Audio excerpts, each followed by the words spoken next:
I know what the word ARC in ARC Raiders stands for, and in this video, I'll tell you. About a week ago, I was kindly invited by Embark Studios to join a bunch of fellow content creators and press to play the full version of ARC Raiders early, including the amazing Blue Gate map with its hilly landscape, mix of old buildings and massive underground complexes, and many hints at the game's underlying lore, as well as curious details like these markings on the floor.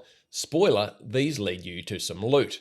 In this video, which is sponsored by Embark Studios, I want to take those of you who are interested in ARC Raiders lore and Easter eggs through the new lore info that was provided from the game, what that means for the ARC Raiders historical timeline, and also things that you should start looking for in the game aside from other raiders, ARC machines, and loot, as well as providing a brief intro to the game for those who are completely new to it.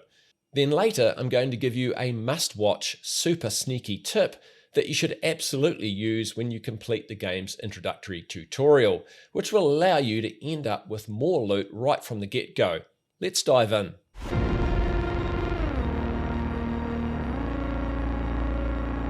It's a little hard for me to believe that ARC Raiders is releasing tomorrow, October 30, after having followed the game's development on this channel since 2019.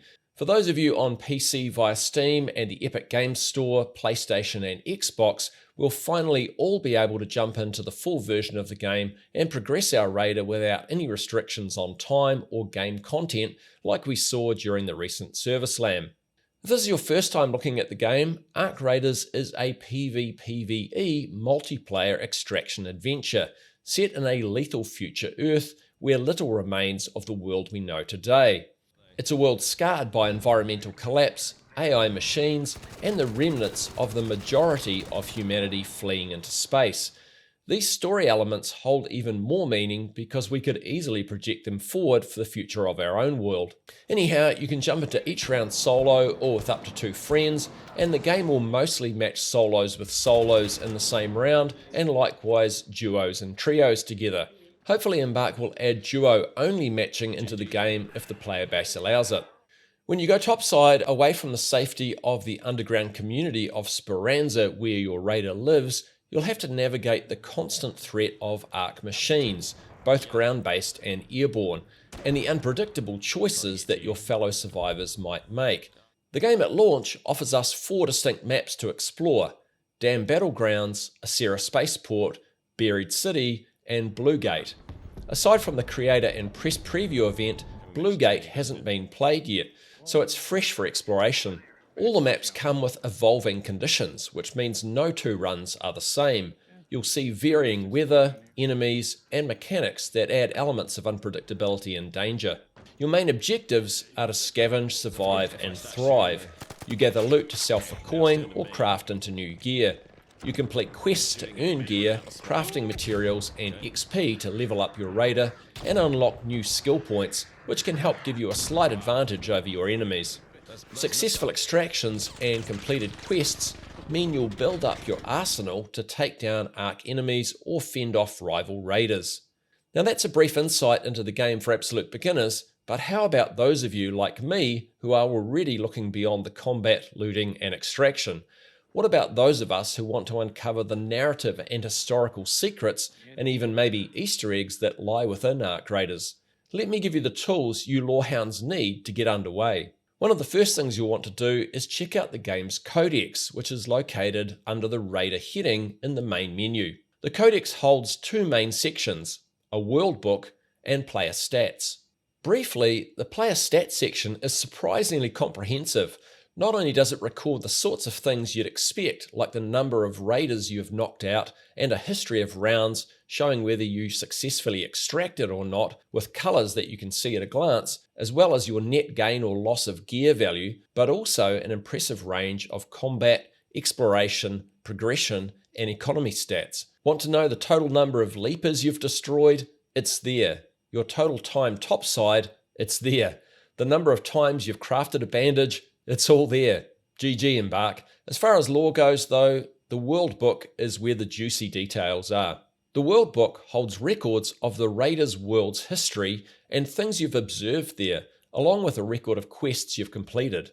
The main worldbook section is divided up into history, people, Toledo, Ark, and topside sections. Under the history section, when you first enter the game, you're immediately provided with info about a number of events: the collapse, sunrise, the first wave, and the second wave. And in a few hours that I was able to play the game, a section was added on the Exodus period. And some of the individual sections also had additional info added to them as well. So you should return to them frequently as you play, and be aware that some of the info I'm about to go through won't appear when you first jump into the game. So here's your spoiler warning. The collapse is described as the era of vast floods, terrible earthquakes, and cataclysmic destruction, with further detail provided. A tale told mostly through flooded wastes and overgrown ruins, the collapse is said to have happened many generations ago, when devastating floods, scorching fires, and earthquakes conspired to rid Earth of her inhabitants. Only scattered societies are said to have remained, though after generations of darkness and decay, their tales have merged with legends and lies. And then an example of how these sections in the World Book get individually updated: once you've visited Buried City, this is added. While most evidence of life before the collapse was lost in the devastation, small pockets of preservation still offer a glimpse into the world before. Here in the Rust Belt, shifting sand dunes long covered the port city of Murano, creating a natural time capsule that's been known to astonish and confuse raiders in equal measure. So we're given our first hints here that lore details are waiting for us to uncover, with Buried City being described as a natural time capsule. We also learn that Buried City's actual name is Murano, which is almost certainly named after Murano di Napoli, a municipality in Naples, Italy. The Exodus info, which was added after playing the Acera spaceport map, is divided into the Exodus and launch towers. The Exodus is described as: it is said that when the world collapsed, a handful of valorous survivors managed to escape the destruction into outer space, boarding marvels of technology long lost to the devastation. Not much is known about how they managed to achieve such feats, and what little technology survived is highly prized within Toledo. Toledo is the region where the Raiders' underground base of Speranza is located, so it sounds like we have something to uncover here about where the space tech came from for the Exodus. The launch towers section reads: visible from miles away, the launch towers are a colossal monument to the fabled Exodus. They mark the end of what must have been an era of unimaginable technological progress, an era nearly impossible to image for those who gaze upon the towers today. I'm assuming that image is a typo here and it should actually say imagine. Nonetheless, pretty intriguing that the Exodus was able to take place after the collapse, given the disaster that occurred. There's definitely more than meets the eye to that story, it seems. The Exodus was followed by the Sunrise period, which is new to us and is described as the short-lived era of revival and rediscovery. Alive in the memories of the few very old still around, the era of the Sunrise feels beyond belief to those born underground. Following generations of darkness after the collapse, the era of Sunrise was marked by signs of restoration of the planet's ecology, as well as the rediscovery of old technology and even some degree of organized society. So this was a period after the Exodus and before the Ark machines arrived, when the remaining humans on Earth had a crack at getting society back on track, a glimmer of hope before it all turned to custard.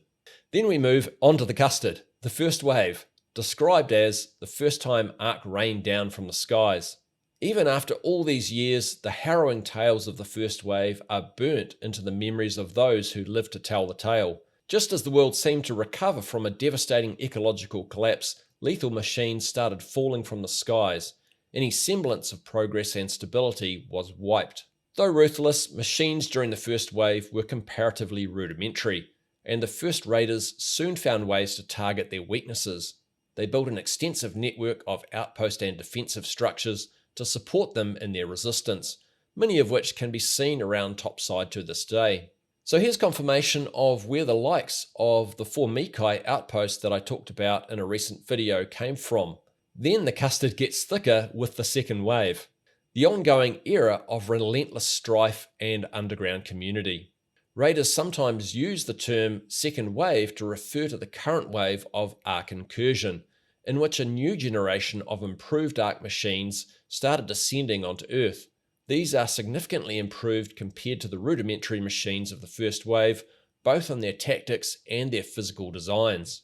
So from this, I think we can say it's almost a certainty that the Ark machines are purely human-made, because I think if they were the war machines of some alien race, it seems less likely that those aliens would be turning up to Earth with a 1.0 version of the Ark machines. It would make more sense if some of the humans who went into space during the Exodus developed Ark after they got up there and were continuing to improve them. And this would fit with human writing appearing on parts from the Ark machines as seen during previous playtests.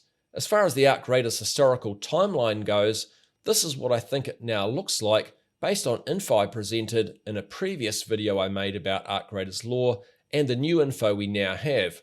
Not too many changes, other than adding in the Sunrise era. The World Book section on people introduces us to Celeste, the de facto leader of Speranza, and the 4 other traders we've gotten to know previously: Shani, Tian Wen, Lance, and Apollo. It's likely these sections will expand a lot over time as they hold the traders' thoughts about one another. Celeste's bio, for instance, has a comment from Lance saying, "Here's a little secret for you. She collects mugs. I've catalogued 23 of them so far, and her preferred subset are silly print ones. I keep a stash in the clinic to be dispensed for when she has a particularly bad day."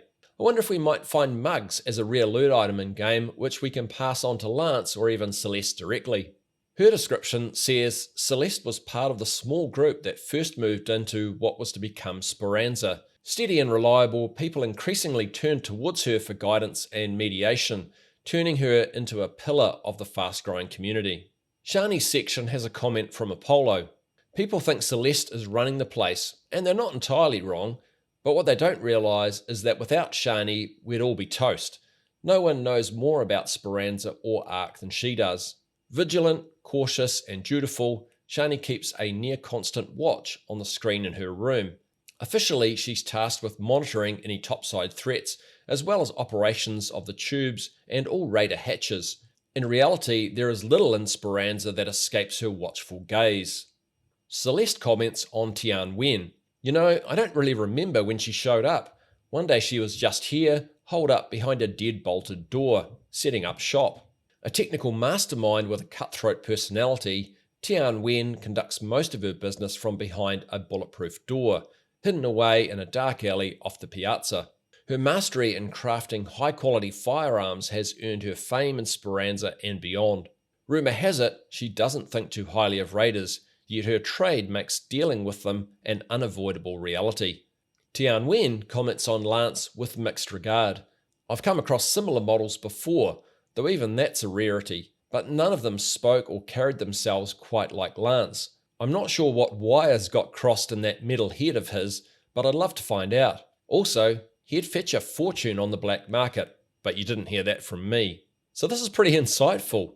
We learn that there are other androids like Lance, and also that he may have been modified at some point, and also that there's a black market somewhere in Toledo. His description continues. "An enigma to Speranzan society, and to some extent himself, given that he can't remember his origins, the android Lance runs his famed medical clinic just off the piazza. It's said that the only thing he can't cure is the common cold, though that's never said within earshot. When it comes to medical matters, Lance is a consummate professional, equally focused while wrapping bandages as he is while picking out bullets with tweezers. When it comes to settling on a name for his clinic, however, his composure tends to fall apart very quickly." I'll speculate here. With the modification aspects to Lance that Tian Wen mentioned, and the medical knowledge he has, I wonder if there might be some underlying Dr. Frankenstein-like story here, where he was once worked on and gained knowledge from some super smart medical professional. More to be uncovered for sure. Lastly, for the traders, Shani comments about Apollo. Unlike many here, this is Apollo's first settlement. He claims to have lived in several, although he's a bit vague on the details. That said, his energy for improvements and his constant cheer do have their uses. So Apollo might be able to provide us with some lore details of the world beyond Speranza. Apollo runs a store by Speranza's piazza, selling primarily makeshift grenades and gadgets. Most of his wares are of his own design, and though they may seem rudimentary to the untrained eye, they are thoroughly field tested by the most daring raiders. And there's a section for groups and organizations, initially covering raiders, eclectically describing us as fighters, ruffians, providers, and fashionistas. And with Ark's lethal machines ruling the surface, only a handful of survivors dare venture topside. With a combination of unwavering boldness and quick thinking, they are the only source of rare goods for most inhabitants of Toledo. So there's the story of your purpose as a raider right there. Under the World Book's Toledo section, we learn about the infrastructure in society. Tubes and security fall under infrastructure. The network of tunnels spanning the Rust Belt and beyond is known as the tubes. Raiders use these tunnels to reach the surface by boarding transport pods launched from the stations the locals call slingshots. Each neighborhood in Toledo has its own slingshot station, managed by local security and operations teams. Several junctions lie along the tubes before they reach the surface access points. And Speranza's security detail keeps a long-term eye on risks and around the community. They plan for the unknown, put mitigation measures in place, and deal with immediate threats and hazards. They also make sure that all entrances and exits are secure. Under the Society heading, we have Speranza and Toledo. Colourful and lively, Speranza is the oldest neighbourhood of the underground city of Toledo. It was originally established as an independent settlement at the start of the second wave, when Ark's return forced settlers underground. Built into subterranean infrastructure and buildings swallowed by sinkholes, it offers a mostly safe refuge from topside's many dangers. Over the years, as more survivors arrive from the Rust Belt and beyond, the original settlement expanded into the buried remnants of an ancient city, forming the secluded patchwork neighborhoods of Toledo. So we learned quite a lot there about how Speranza and Toledo came to exist, and the Toledo section expands on this.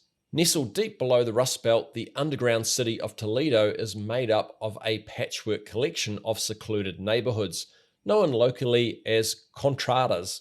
Though some infrastructure is shared, most of Toledo's contradas are separated by distance and rubble, forming isolated communities looking out for their own. So perhaps hints for us about rivalries between the contradas there.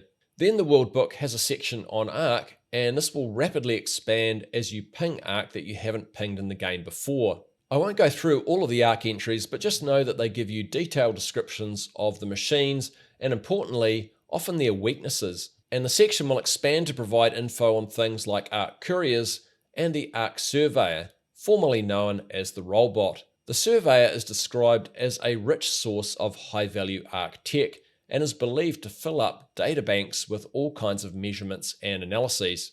As I promised right at the start of this video, under the Operations section, we finally learn what the name of Ark means.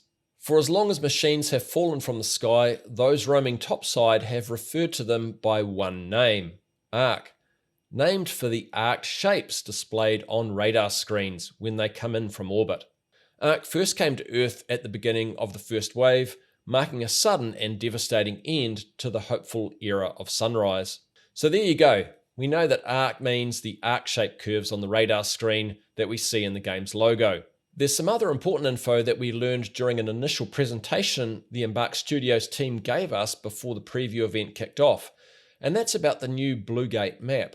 By the way, because the mountains in the background of the Blue Gate map look like the Italian Dolomites, I previously wondered if the map might be located outside the Rust Belt, but it isn't. It's located here. So I was wrong, but I'd also say that the map here doesn't really do a great job of accurately representing the steep terrain we see around Blue Gate. Anyhow, the Embark team described Blue Gate as a previously defiant outpost of communication, and with this massive antenna at the top end of the map, which you can climb partway up, you can see how the map's infrastructure fulfilled that role. Also, I spotted this series of antennas that continues on up the mountain, so I wondered what's at the other end, and if my previous suggestion that the mysterious Stella Montis map might be located in the mountaintops near Blue Gate is correct. Amongst the images we were provided as part of the preview event press kit is this image of Blue Gate under what appears to be a snow variant, which looks pretty damn cool. I wonder if this might be something we see introduced as content around Christmas time. Within the Blue Gate map, keep an eye out for these spray-painted marks on the floor, which actually give you directions to little stashes of loot hidden in various corners of the massive underground complex that the map includes. This one tells you to go through the little tunnel here, and then there's loot immediately hidden on the right. Following on from that suggestion to keep your eyes open for little details, here's a couple of things to wrap up the video.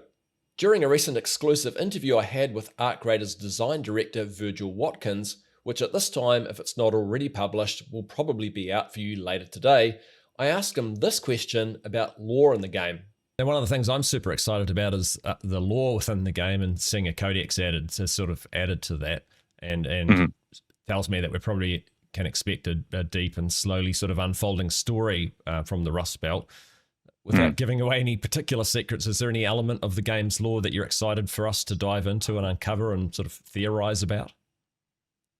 I'm kind of excited for players to be able to poke around the levels and see the little tidbits that are kind of around that they can put together and sort of extrapolate maybe what events occurred there. Because a lot of our levels obviously aren't lived in. They're kind of a snapshot in time of what that place was like when it was last occupied. So that alone can tell a little bit of a story. And then certainly as players move kind of through the map progression, you can put more of that together. So for me, I've always been a huge fan of like environmental storytelling and kind of more subtly delivering the premise to the player. So for me, I'm keen to see what people will pick out. And I know you've even put videos together in the past where you kind of extrapolate from, oh, that's placed there, and it's, well, but what was it for, and what's it doing? So I always find that super compelling to see how people attach to that. And then we tried to build up little bits around it, so like description on certain items or parts of quest lines and things kind of all start stitching it together. So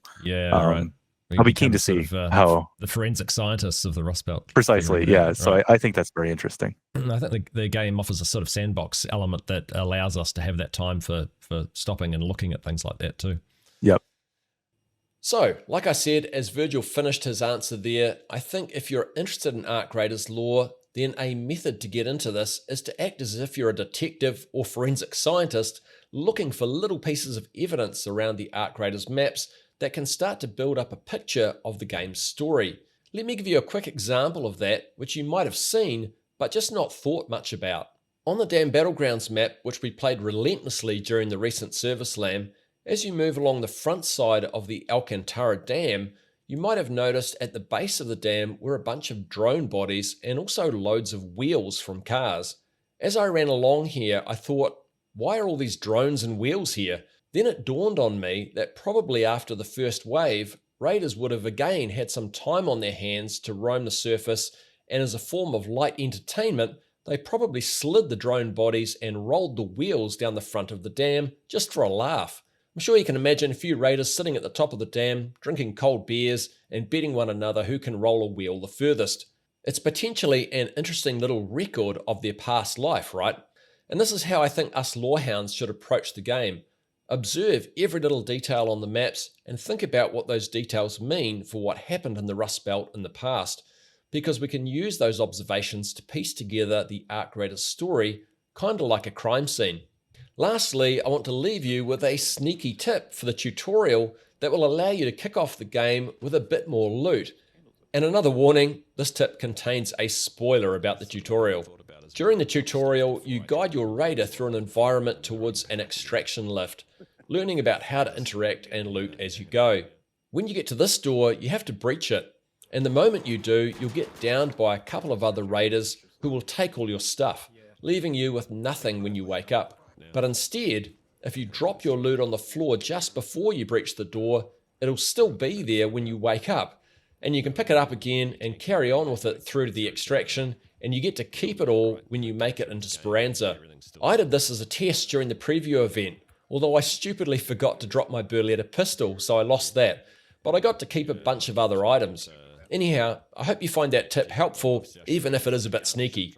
Thanks for watching this video to the end. A big thank you to the members of my channel for their ongoing support, especially my Black 10 members TJ and Thoronike17, and of course to Embark Studios, not only for sponsoring this video, but also for having me as a member of their creator program.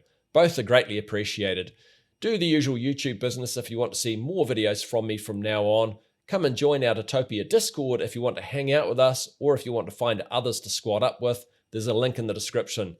Give a like or comment as you see fit, and enjoy the rest of your day. Kia kaha. Stay strong. Everybody knows the world ain't right. Down on your knees, get up and fight.